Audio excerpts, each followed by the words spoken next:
typical day for me includes eating a vegan meal and then farting for the rest of the night, and I've been debating switching away from this hell-style life, looking over at the greener grasses of my carnivore neighbors. They got cows eating the grass, and I remember nice health on a meat-based diet, so I've been watching a bunch of carnivore videos, and I saw this interview with Ken Berry, and he was trying to think of like an analogy for why plants are stressors to your life, and his only thought was to slap the woman who was interviewing him. It was the weirdest thing I've ever seen in my life. We gotta talk about it.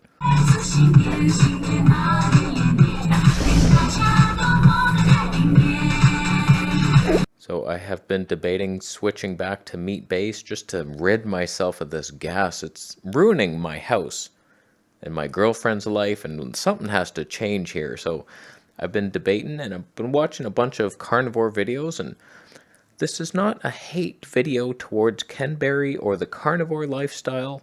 I had sushi the other day, some salmon, so like I'm no longer vegan. I need a break from the gas, the nightmare tofus, and your nut yogurts. They ain't working in my body. So like we're relaxing. I love you all. I love the vegans and the carnivores, and Ken Berry, you're fantastic. You look younger now than when you did earlier, and I'm not saying you actually wanted to slap this woman. It's just an observation we got to talk about. So I'm watching this interview. He's talking about how like plants have plant toxins. They're actually stressors in your life, but some of us vegans say it's a good stress. It's hormetic stress, and we need that. Exercise is a stress. I said that weird. It's not a vegan brain fog moment. Oh boy, twice. I'm a bit of a mind expert. I can read people's thoughts when they're talking. I can see between the lies.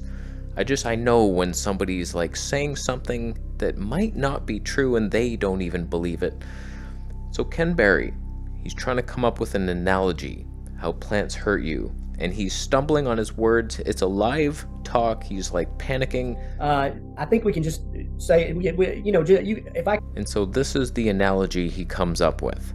If I came to Turkey right now, Rena, and slapped you in the face, that would be a stress. And I guess you could pretend that it was hormetic if you'd like to, but I think in the end, it's just a stress, and I shouldn't have slapped you, and you shouldn't have been slapped. And so that's one of the very powerful things about a carnivore diet is you remove all those stressor chemicals. Now, the poor woman is just like kind of in shock. She's not sure how to react to that. She's just like fake smiling through the whole thing. Like, that was funny. Oh, is he going to kill me later on after the interview? So here's what happened. He was trying to think of this analogy, and he's stumbling, he's panicking, and then in that situation, usually we revert to our subconscious mind. It just takes over, and it's like, okay, you're not going to talk. I will give you what is already in my mind, what I'm thinking about most. And that was his violent thought. I should slap this woman later on.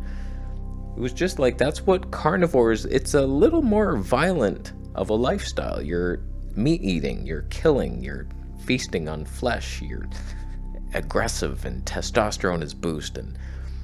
When I listen to vegans talk, it always turns spiritual on how we can like benefit our earth. Of course, I was learning and tuning in. So even though I was experiencing pain on a physical level, which I had no idea that it was coming from my subconscious. I was with God and with nature, oneness with everything, and I was just all connected, and not even a bug bothered me. Nothing bothered me. Wow, crazy. And I was completely fearless. Wow. And I felt safe, and I was just like completely immersed. I actually levitated off the ground, which was pretty surreal. And I was brought to heaven and anointed, and I don't mean anointed that I'm better than anybody, but they blessed me. Oh my God. So you have a little Lou Corona talk versus a Ken Berry talk. Lou's just gonna bless your life. He's gonna cry at some point because he's so grateful for being alive. He's like too happy for his own body. We run a pretty tight ship. Yeah, you should be proud. You've built an amazing company. Aw, give me a hug. I love you. You're amazing, Lou. Thank you for coming on. And he just can't handle it, so like he cries a lot, but it's just like benefit, love, attraction. God loves you. Follow your path. And fantastic versus Ken might slap the woman you're with. If I came to Turkey right now, Rena, and slapped you in the face, that would be a stress. I build protection around, I put the armor of God around me. I put the armor of God around my building. But I think in the end, it's just a stress, and I shouldn't have slapped you, and you shouldn't have been slapped. I literally surrendered myself to God, and it completely opened myself to whatever guidance I was given, and that's what I was told. I think we can just say, if I Then I put the armor of God around New York City. Then I put the armor of God around America. Slapped you in the face, that would be a stress. Now, I'm not saying all vegans have perfect spiritual thoughts and meat eaters just default to violence and killing and have nothing to offer this world. It's nothing like that. In fact, when Jillian Berry interviewed Lou Corona with some other woman who's also raw vegan, 65 years, looks great, he wouldn't let her speak. It was hilarious. Like, he just kept, as soon as she wanted to say something, she's like, oh yeah, I also, and he's like, no. But you know what that You is? know what? But right after that, I never drank it again. Right? After seeing that. It's But like- everybody else kept drinking it. You know why? But Because I they're didn't. all unconscious. But when I you're saw, unconscious, I saw the value, Right. and if this can dissolve a nail, then you put it two and two together. I'm just saying, as I weave myself through that perfect health maze looking for nice skin and less gas, I watch a lot of interviews, I read books, and I seem to notice that carnivore conversations almost never turn spiritual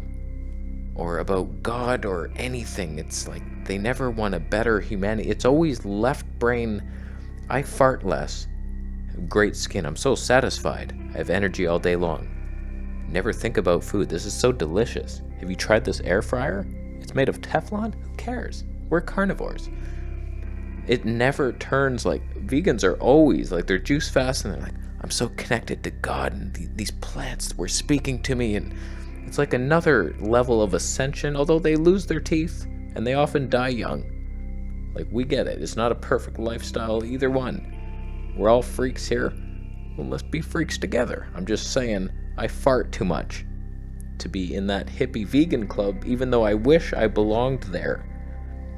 I prefer that. It seems like I was so happy as a vegan. Felt great. It's perfect energy, like happy mood. But the gas, I can't do that to my girlfriend anymore. So like, we gotta back off a notch and then reintroduce some plants and see what happens. But hot damn, when I look to my carnivore community, I just do not feel a part of you. It's very different. Everyone's just like, bacon tastes so great. It's like, it's pork. It's not even allowed in any religion. I don't get, it's just all physical health. Look how strong I am. I eat meat, bro. Show me a carnivore talk that turned into something peaceful that benefited humanity. I want to see it, because I'm headed that way. We need to better our earth. We need to stop lying to each other. That's all I care about. Truth and happiness and fun. And if I can see that in the carnivore community, I'll love it. So after I had sushi 3 nights ago, 0 gas. I was like, hallelujah. Every night I eat my dinner, I'm varying it, I'm removing things like, did that cause it? Was it the onions? Is it the apples? Avocados? Do I have a histamine intolerance? Is it the FODMAPs? The tofu? Soy? Okay, get rid of that. Fava bean tofu? No. Still gassy?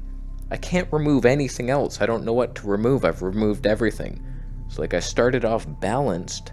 We're like, oh, you can eat a balanced diet, but I still had terrible skin and gas, and that's not fixing itself.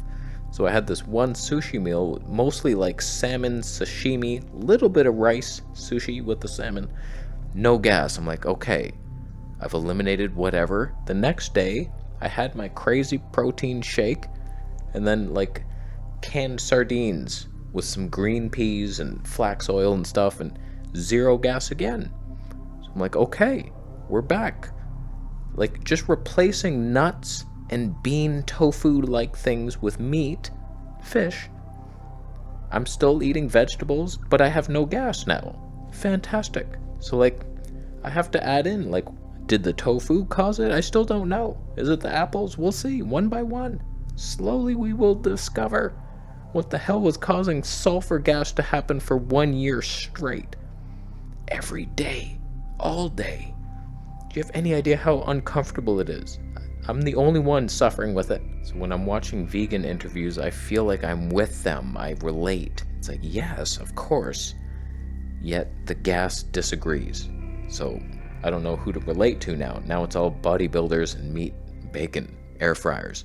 I'm debating buying an air fryer. That's where we've returned to. I'm looking for a ceramic one. Frickin' Teflon. Get out of my life.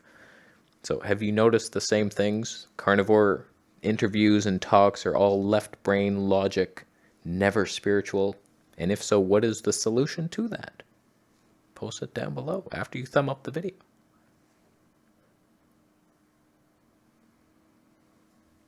Thumbs down if you want to slap a monkey. He would rip your arm off. He's a little fruit boy monkey, but he's stronger than you, even though you lift. He doesn't even lift. He does calisthenics, like the Monkey Strength program. 10% off if you share it on Facebook. 15% off for you and a friend. If you both buy it, that's a deal. That's a deal. It's the same deal for years. It's always there. There's no deal. How you doing? You subscribing for more videos, Alex?